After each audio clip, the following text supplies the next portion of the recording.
వాళ్ళ పార్టీకి సంబంధించినటువంటి మనిషే కదా ఆవిడ, వాళ్ళ పార్టీకి సంబంధించినటువంటి మహిళా అధ్యక్షురాలే కదా. ఆవిడ మీద ఏం జరిగిందో చూడలేదా మనం? తర్వాత కిరణ్ రాయల మీద ఒక మహిళ వచ్చి లక్ష్మి అన్న అమ్మాయి ధైర్యంగా చెప్పేసి వచ్చి ప్రెస్ మీట్ పెడితే ఆ అమ్మాయిని ఏం చేశారు? అరెస్ట్ చేశారు కదా. నేను అక్కడ అడుగుతున్నాను, ఈ రాష్ట్రంలో మీరందరూ మహిళల్ని రక్షించడానికి వచ్చారా, భక్షించడానికి వచ్చారా? చెప్పమనండి సార్.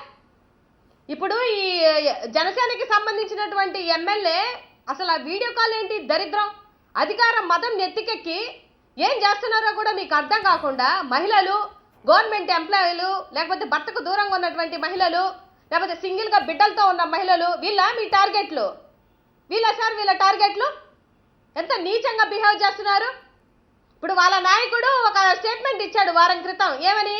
ఇట్లాంటి సంబంధాలు, శారీరక సంబంధాలు లేకపోతే ఇలాంటివి ఏమన్నా ఉంటే అవి కూడా పార్టీకి రుద్దుతున్నారు అని అంటే మీరు ఇస్తున్నారు ప్రోత్సాహం. చేసుకోండి రా నాయనా, ఇలాంటివి రిలేషన్స్ పెట్టుకోండి, ఆడవాళ్ళని మోసం చేసేయండి, మీరు ఏం చేసినా కూడా వెనకతల నేనున్నాను అని ధీమానా? ఇవాళ చెప్పాలా జనసేనకి సంబంధించినటువంటి మన డిప్యూటీ సీఎం గారు, సనాతన ధర్మకర్త ఎక్కడికి పోయారయ్యా? ఇంత ఘోరం ఈ ఘోరం ముందే తెలుసు వీళ్ళకి. సార్, ఇక్కడ మనం గమనించాల్సిన విషయం ఏంటంటే ఈ ఇష్యూ వాళ్ళకి ఆల్రెడీ తెలుసు.